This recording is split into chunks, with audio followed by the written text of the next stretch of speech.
Apenas para ilustrar, esse é um produto que vem sendo investigado já há bastante tempo. Existem vários trabalhos científicos publicados em cima de teses, etc., fosfatos de alumínio com partículas ocas. Isso tudo não é dissertações de mestrado, etc. Aqui vamos... óbvio que depois de tudo isso, depois de vários anos de estudos, isso gerou algumas patentes e temos hoje o produto em início em escala experimental, ok? Temos algumas patentes, óbvio que essas patentes elas são de propriedade da Bung e da Unicamp, ok? Ok. Agora vamos aí. Como que o produto funciona? Qual é o mecanismo de funcionamento do Bifor? Isso é importante.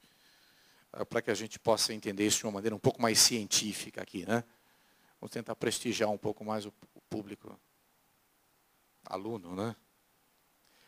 Esse é o mecanismo que um pigmento de óxido de titânio, vamos falar em pigmento de óxido de titânio, como ele funciona. Basicamente você tem, vamos entender isso como um filme de tinta, onde você tem a resina, o óxido de titânio, você tem algumas cargas. Basicamente o que te dá a refletância, a opacidade, é a diferença entre índice de refração do seu cristal de titânio e o meio, que é a resina. É aí que as coisas acontecem. Esse é o mecanismo básico da coisa. É aí que você enxerga a coisa branca, opaca. É por aí que as coisas funcionam. Quando você fala em Bifor, você tem um mecanismo adicional aqui. Você tem os poros, os vazios do Bifor. Você tem os vazios isolados de cada partícula e também você tem vazios entre os clusters de Bifor, entre as partículas. Isso é importante. Ou seja, você está maximizando a refração de luz. Ou seja, o mecanismo é o mesmo. Não se esqueçam que quando você fala a diferença entre índice de refração, por exemplo, de um óxido de titânio e de um sistema de resinas, e de um sistema e o vazio, você tem uma diferença um pouco maior. Okay? Nós fizemos, aqui só a título de curiosidade, nós temos aí a caracterização do Bifor. Isso é tem um tratamento técnico um pouquinho mais detalhado, apenas para que a gente pudesse caracterizar e mostrar exatamente a estrutura do produto, que é um material amorfo. Nós usamos uma série de técnicas aqui, como difração de raio-x, plasma, termogravimetria, etc., infravermelho. E a gente vai passar rapidamente nisso, a não ser que alguém, depois, posteriormente, queira entrar um pouquinho mais em detalhes nesse assunto. Okay? Basicamente, isso aqui é uma curva, isso não é bem uma curva, isso é um halo. Né? Isso é característico de um material amorfo. Normalmente, quando a gente trata de cristal, são picos bem definidos. Né? Que não é o caso. Desculpem novamente, tem um erro aqui de digitação, onde está escrito 20 embaixo, na verdade não é 20, é 2 vezes θ. Isso foi, provavelmente, ao digitar não acharam θ, ou seja, é o dobro do ângulo de incidência. Okay? Desculpem aí pela imprecisão. Eventualmente, para ter algum professor de análise instrumental, aí a gente pode... Precisamos ter cuidado aí, né? Nós temos uma característica aqui, em termos de relação molar do produto. Basicamente, o produto ele é fósforo, alumínio e sódio. Basicamente, esse é o produto. Okay? São as relações molares de algumas amostras, alguns tipos de produto. Eu não vou me deter muito em detalhes, até porque ele é um produto que tem uma característica interessante. Ele é uma molécula que tem uma parte de água nela. Só que essa água ela está muito bem amarrada, muito bem bounded. Ela está muito... Ela mesmo que a gente submete a altas temperaturas, ela se mantém. Isso é importante. Okay? Se mantém.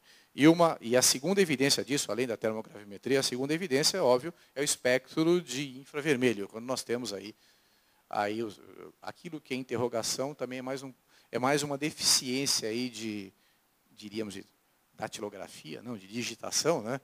Aí é o pico de OH, o pico de água, a grosso modo, a diferença entre um e outro é a água do produto, né?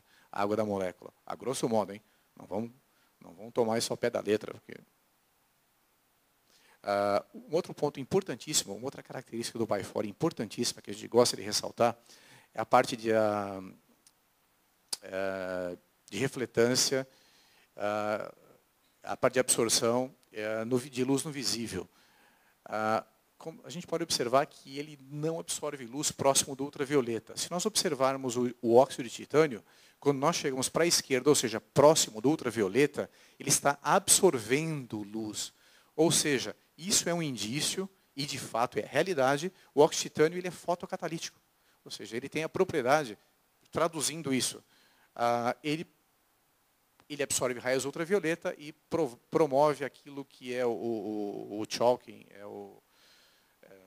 a calcinação do filme, aquele empoeiramento que fica sobre o filme de tinta. Ou seja, o uso do fosfato de alumínio, do Bifor, em substituição ao óxido de titânio, vai promover uma melhor resistência aos raios ultravioleta. Essa é uma deficiência do óxido de titânio.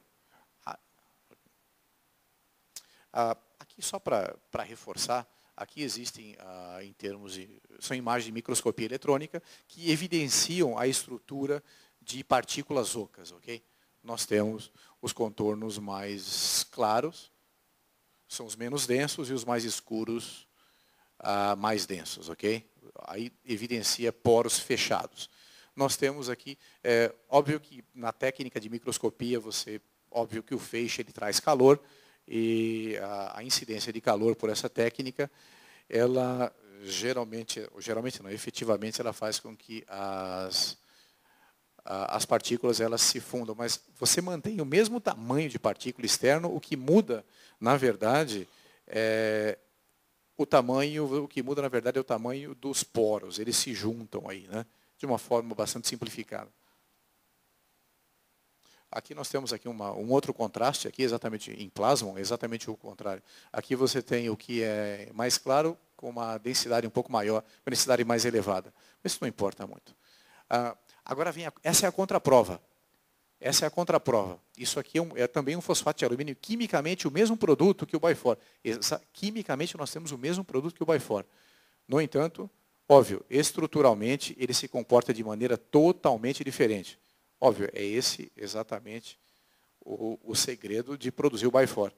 Ou seja, esse material é usado para vacina, nós temos quimicamente a mesma coisa, olha o comportamento do material sobre o feixe de elétrons.